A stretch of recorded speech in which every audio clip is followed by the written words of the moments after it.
इस तरह जो कलयुग है इसमें सारभूत गुण यही है कि कलयुग केवल नाम आधारा, सुमिर सुमिर नर उतरे ही पारा। कलयुग में केवल भगवान का नाम ही एक आधार है। जिस यह राम नाम रूपी श्याम नाम रूपी नौका में बैठ करके हम इस संसार सागर से पार हो सकते हैं। यही सारभूत गुण है कलयुग में। और देवर्षि नारद जी कहते हैं, देवी अब तुम चिंता मत करो, वृथा खेद से वाले अहो चिंता तुरा कथाम, श्री कृष्णा शरणम भोजम स्मृह दुखम गमिष्यते। हे देवी आप इस तरह व्यर्थ में दुखी मत होइए।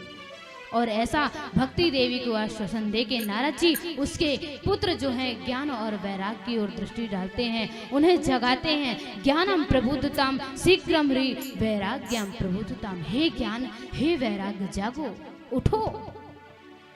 और देवर्षि नारद उन्हें बहुत सारे वेदों का जो है वाचन करके उन्हें सुनाते हैं। गीता का पाठ सुनाया। गीता के पाठ से थोड़े थोड़े वो सने सने थोड़ा सा जगे और जम्हाई लेकर के पुनः अचेत अवस्था में पड़ गए। यह दृश्य देख करके नारद जी बड़े दुखी हुए, अब मैं क्या करूं। भक्ति देवी कहती है, महाराज मैं समझ गई कि आप ही मेरा दुख दूर करेंगे। क्यों? क्योंकि आप सरीखे संत का दर्शन होना अर्थात भगवान की कृपा ही है। और भक्ति देवी बड़ा सुंदर नारद जी की प्रशंसा करते हुए कुछ वाक्य कहती है।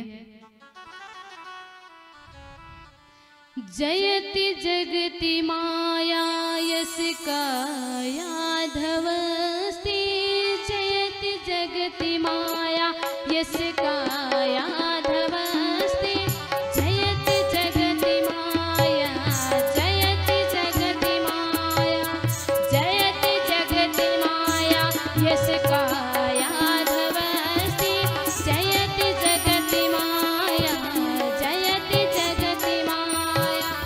वचन रचन में कम केवलम चाकराय, वचन रचन में कम केवलम चाकराय।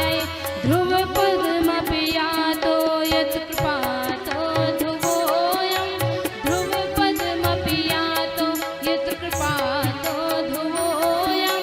सकल कुशल पात्रं ब्रह्मपुत्रं नतास्मि, सकल कुशल पात्रं ब्रह्मपुत्रं नतास्मि। जयति जगति माया, जयति जगति माया, जयति जगति माया। प्रतीक में तुम जयति जगति माया, जयति जगति माया। भक्ति देवी कहती है, महाराज आप के बताए हुए मार्ग पर चल करके कयाधु नंदन प्रहलाद जी जो हैं आज देखिए भगवान के अनन्य भक्त हुए हैं। ध्रुव जी महाराज को देखिए आपका ही कहना उन्होंने माना है, आपके ही बताए हुए पंथ पर वो चले हैं। तो देखिए आज भगवान के धाम में जाकर के ध्रुव तारे के नाम धाम पर जाकर के बैठे हुए हैं, बड़े दिव्य चमक रहे हैं। मुझे पूर्ण विश्वास है कि आप मेरा दुख दूर करेंगे। और नारद जी कहते हैं, देवी तुम तो भगवान के चरणों का स्पर्श करो, भगवान के चरणों का स्मरण करो। अरे तुम्हारे बुलाने पर तो भगवान कैसे कैसे भक्तों के पास चले जाते हैं। देखिए ध्रुव जी महाराज जो है छोटे से नन्हे से बालक हैं, लेकिन उन्होंने भी आपको हृदय में धारण किया है। तो आपके बुलाने पर भगवान उन्हें भी दर्शन देते हैं। इसलिए देवी आप धैर्य धारण करिए और भगवान के चरणों का स्मरण करिए, आपका भी दुख दूर होगा। और नारद जी उसके पुत्र ज्ञान और वैराग को जगाते हैं, लेकिन नहीं जगे, अचेत अवस्था में पुनः पड़ गए। तो नारद जी यह दृश्य देखकर बड़े चिंतित हुए और भगवान के चरणों का जो है स्मरण करते हैं। भगवान की स्मरण करते ही नारद जी उसी समय नारद जी को आकाशवाणी हुई, हे नारद जी आप सत्कर्म करिए, लेकिन आपको सत्कर्म का उपदेश संत महात्मा करेंगे। नारद जी भगवान को प्रणाम करके और उसी समय वहां से चल दिए, भक्ति ज्ञान वैराग को छोड़ के वहीं पर और भ्रमण करने लगे। भ्रमण करते करते नारद जी जहां कहीं भी संत महात्मा मिलते उनसे पूछते, बताइए महाराज, आकाशवाणी ने मुझे संकेत किया है कि सत्कर्म करो, और ये भी कहा है कि सत्कर्म का उपदेश आपको संत महात्मा करेंगे। आप बताइए सत्कर्म क्या है, इसका अर्थ क्या है। नारद जी के ऐसे वचनों को सुनकर जो और भी संत थे उन्होंने कहा, भैया जब आपके पास इस प्रश्न का उत्तर नहीं है, आप तो भगवान के अनन्य भक्त हैं, तो हम तो छोटे मोटे ऐसे ही भगवान का नाम लेकर के अपना जीवन यापन कर रहे हैं।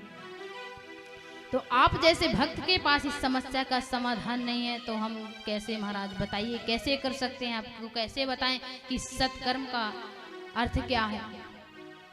और इस तरह नारद जी के ऐसे प्रश्न को लेकर तीनों लोगों में तहलका सा मच गया। जो कोई भी देखते कि नारद जी आ रहे हैं सामने से, तो वो पंथ छोड़ करके, वो रास्ता छोड़ करके कोई चला जाता। कोई कहते, भैया नारद से हमें इस समय नहीं मिलना, नारद जी से, क्योंकि नारद जी सत्कर्म पूछ रहे हैं, हमें मालूम नहीं सत्कर्म होता क्या है। ऐसे भ्रमण करते करते नारद जी बद्री का आश्रम में पहुंचे। वहां उनकी भेंट यहीं सनकादिक ऋषियों से हुई। सनकादिक ऋषियों को जो है नारद जी अपना सारा वृत्तांत बतलाते हैं कि मैं इसीलिए दुखी हूं भैया, आप मेरे इस दुख का निवारण करिए और मुझे ये बताइए कि सत्कर्म होता क्या है। क्योंकि आकाशवाणी ने कहा था कि आपको इस सत्कर्म का उपदेश संत महात्मा करेंगे।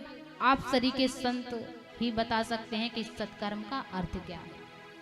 तब सनकादिक ऋषि कहते हैं, नारद जी इस सत्कर्म का उपदेश है श्रीमद् भागवत कथा। यह श्रीमद् भागवत कथा, यह ज्ञान यज्ञ ही इसका अर्थ है।